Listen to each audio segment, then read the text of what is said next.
Alright. Hello everybody, this is Chris Carr. I'm down here in Austin, Texas for South by Southwest 2024. I believe this is the 15th, but we'll figure that out afterwards. And I'm here with a special guest. Would you like to introduce yourself? Yeah, hello. My name is Henry Cohen. I am a member of DSA, Austin DSA, Jewish Voice for Peace, the Austin for Palestine Coalition, and probably some other organizations that I'm forgetting. Good. And so I found myself at an event. I asked my friend, what should I go do today? I got a text, opened the link, was like, this looks interesting. I walked up here. So I know nothing about what's happening. Yeah. Can you tell us what's happening here and why it's happening? Yeah, so this is a DSA Throne, that stands for Democratic Socialists of America. DSA Throne event, anti-South by Southwest show for bands who dropped off of official showcases in response to it being publicized that South by Southwest has super sponsors associated with the Army, Raytheon, the Department of Defense, weapons manufacturers who are directly contributing to the genocide in Gaza. So this is an opportunity for bands who dropped off of shows to have a platform to not only play their music but also promote awareness of those issues. For people that are in New York are unaware of how this all works, how much of South by can be fun or accessed outside of the event? I think some people think they have to get badges or the main thing is this centralized part.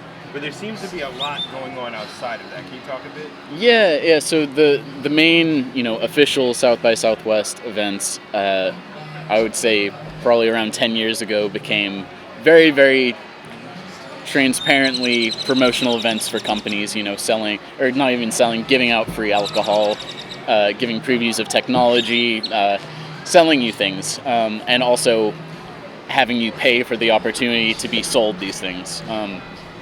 And so there have been a lot of, in the musician scene, there's been a lot of DIY shows, house shows, organizing at DIY spaces, stuff like that.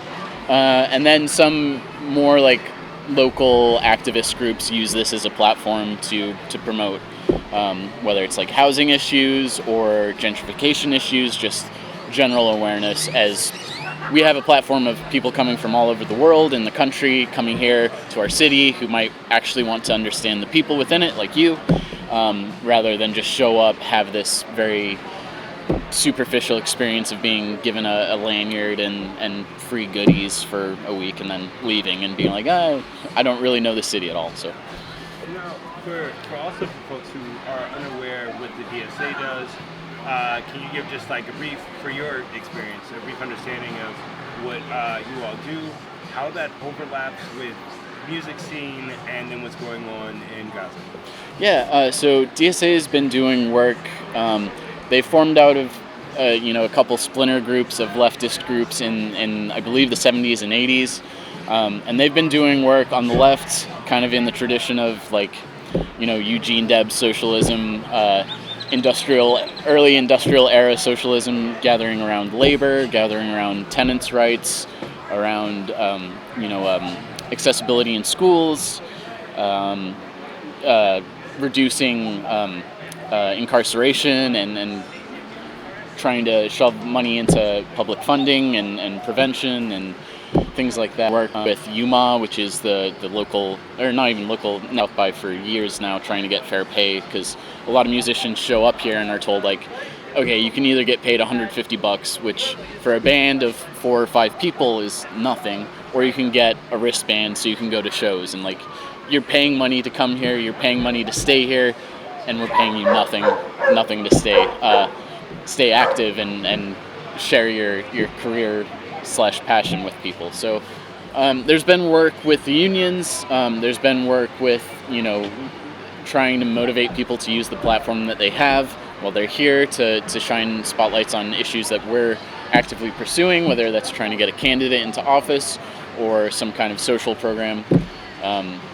So yeah, Austin DSA is the largest chapter of DSA in the South, and it's also, I would say, one of the more productive and efficient, just because of our shared numbers and because Austin lends itself to appearing as a progressive city, but it really needs a force like DSA showing up, knocking on doors, and getting people to, rather than just talk about social issues, getting out and rallying around them and making choices and calling their representatives to make these things happen.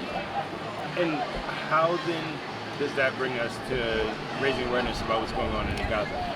Yeah, so there's been a large movement within DSA for a while, as there has been since the 70s, but even before that, on the left in America, there's been a large wing of both, progressive Jewish groups, progressive leftist groups who have been calling for an end to the apartheid in Gaza. Recently, prior to the events of October 7th, there have been groups like No Appetite for Apartheid in Connecticut and Miami who were trying to introduce BDS, Boycott, Divest, Sanctions campaigns into their cities, modeled after, the apartheid anti-apartheid movement in South Africa, boycott movements in Ireland. There's been a really robust BDS specifically around Israel in Spain. So there's been movements within DSA to work on that, but post October 7th, there's been a clear cut to take a stand and take a side on this issue, to firmly acknowledge the injustice that has been happening to Palestinians. I mean, since 1948 at least, but even prior to that. So that is now something that we really want to incorporate into our work. I am specifically the co-chair of Austin Against Apartheid, which is a BDS campaign that we're introducing. We're trying to get businesses and customers to sign on to a pledge committing to only patronize stores that have also signed on to not sell Israeli goods, to show solidarity with those who are in the event that they get pushed back for refusing to sell Israeli goods.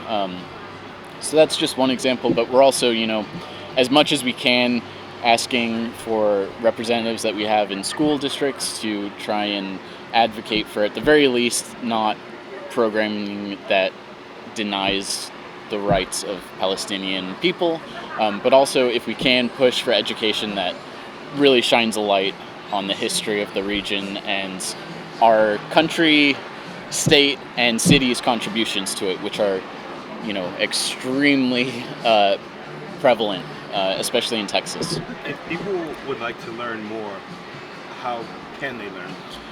I would recommend you can look up the Palestine Solidarity Working Group. That's a national group that's been advocating around this for a while. You can look up Austin Against Apartheid. That's a local campaign, but we are trying to get more cities to sign on and introduce campaigns as well. I personally would be happy to talk to anyone in any city about getting something like this started. It takes a lot of initial groundwork, but once you get there, it's so many consumers and businesses want something like this, want to be able to show their buying power, their refusal to buying power, and segue that into teaching people about labor power and withholding labor, and just teaching ways that we can all be effective on a day-to-day basis. That's awesome. I appreciate that. Is there a website or any way that, or I don't know, pamphlet somewhere people can find you? Yeah, AustinAgainstApartheid.com. You can also look us up on Instagram. And yeah, please get in touch. Awesome. This is Chris Carr, and just had a seat at the bench and talked with the homies. So we'll check back in a little bit later. Appreciate you. Awesome. Thank you so much. I really